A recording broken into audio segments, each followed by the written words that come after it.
Hey everybody, Jared here with the 8-month mark update. I'm a little lagged behind on this update by about a week or so because I was wicked sick for about a week and a half. Couldn't even talk. It was such a bad dry cough. Maybe COVID, I don't know. My son tested negative, so I didn't bother testing myself either.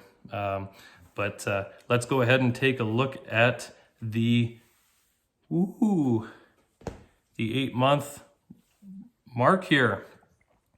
Feels really good, looks really good. Quite happy with the results that I got so far. Lots of progress since last month. The thin area here in the center has filled in quite a bit. Density is feeling really, really good. I didn't show last month of the crown and donor area, so we'll do that right now. The crown, as you can see, is still fairly thin, not as thin as it was, and the back donor area looks really good, in my opinion. Barber didn't even notice, so that's wicked sweet. How much else to really say for an 8-month progress other than what you can see? Just the overall thickness is starting to really come in. Let's dive into one of the biggest and most frequent questions that I get asked on Instagram, which is, why did you choose Vera? Like, what was the reasoning behind them? Because there's a dozen, if not more, clinics, and I did a fair amount of research into all of them. Sarah was on my list, Alith Hair, Smile. I did a little bit of research into them, but Vera stuck out the most pre-operation because of their communication skills, how well they were able to inform me of questions that I had, any kind of concerns that I had. A fellow by the name of Gokhan was wicked comforting. He was very comforting in the way that he would explain something. Very on time. Like if it was something that he needed to ask a doctor about, he still answered me within 24 hours. If it wasn't something that he specifically knew of what I was asking. That's reason number one. Number two is the facility itself. When I walk into the clinic,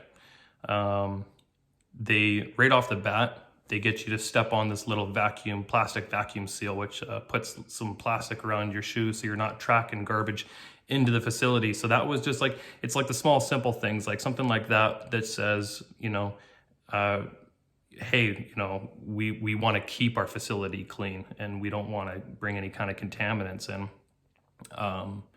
Really up to date, really modern facility. Felt very comfortable. Like I was, get that heart fluttering when you're sitting in the shuttle and you're going through the streets, not knowing where you are, thinking, oh, am I going to show up and it's just going to be this just weird looking warehouse? So it was great. I felt as soon as I sat down onto the couch and the English translator came over and greeted me, it was I knew that I was in the right place. Reason number three, which kind of coincides with that last point, is the English translator herself. I can't recall what her name was, but she stuck with me the entire day. All the way up from the pre-op hairline drawing. She made sure that all of my concerns the day of were answered. The technicians and the nurses definitely don't speak a whole lot of English. Doctors know a decent amount, but not, I wouldn't say, to carry a full conversation. So she would, every single time, no matter what it was, she would reiterate to whoever I was asking the question to, so that was very comforting. And the fourth major reason why I still today would go back if I ever needed a second, or wanted a second. Was their ability is not the right word, their accommodation of what I wanted. You know, when he was starting to draw the hairline, the line that you now see, you know, he made sure that he did a proper offset, you know, of what a theoretical hairline should be according to my shape. So where my eyebrows and eyes and top of ears were. He also did this little thing where he said, raise your eyebrows up like this. And apparently, I guess wherever the wrinkles of your eyes stop, that's where your hairline should begin. So I thought it was very educating. He didn't just get in there and just go, that's what you get, bro. So once he drew the hairline, he made the option of where I would want to maybe tweak it here or there. You know, it wasn't just this is what you're going to get. So that was very nice.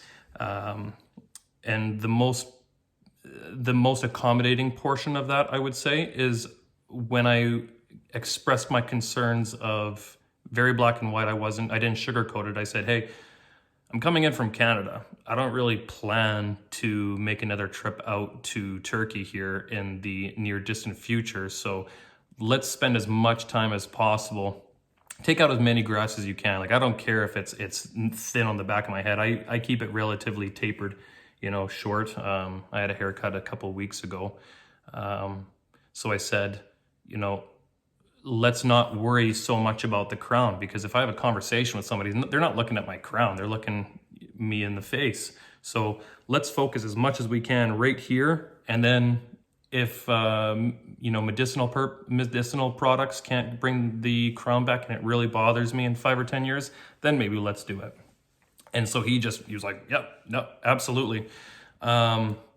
So when I was first in the consultation period, the information that he gave me said that I would have about 4,000 to 4,500 grafts. And I asked him, how long does the operation usually take? And he said typically between 6 to 8 hours, 7 to 8 hours. So I imagined that when I got there, they would just take out as many grafts as they could up to, you know, 8 hours of total completion. That wasn't the case at all, because I told them, you know, you said max amount of graft, guys. Let's really hammer this through. Let's take out as many as you can. They took out 5,050, and I was on the table for 9 hours. I took like maybe two breaks, including the short, you know, dinner that they provided, which was pretty good. It was like little steak bites, some rice. So 9 hours was a long time, and that kind of as part of the main fourth reason why I still stick by Vera is I really felt like that they took quality in like just the fact that they just say, okay, well, we're going to take out as many as we can. Let's make sure that we get them all properly placed in. They didn't just say, okay, well, you still want 5,000 grafts, but we got to hammer this through in 8 hours. So let's just, you know, puncture as quickly as we can through and place them all in, because we only want to spend 7 to 8 hours, because at that point it's not, you know, dollar wise, it doesn't make sense for them. So by spending that extra hour, maybe more, I've heard some guys sit on the table for 10 hours. That's wicked cool. So it's not definitely not a, you know, what they would call it, like a chop shop. Anyways, I also want to, last but not least, recognize some of the comments and communications that I've had to date so far. I think it was a fellow by the name of James recently.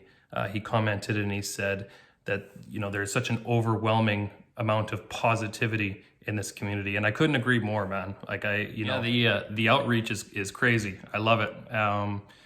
The people hitting me up on Instagram is awesome.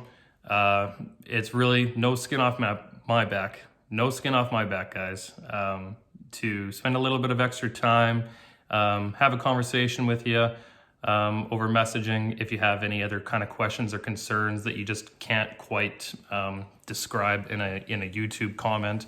by all means. I've talked to guys and created friendships as close to home here in Canada, one province over, as far as Sweden. Both guys ended up actually going to Vera too themselves. And I hope that you guys had a good experience. You know who you are. Congratulations. I hope that your success is as good, if not better than mine. I'm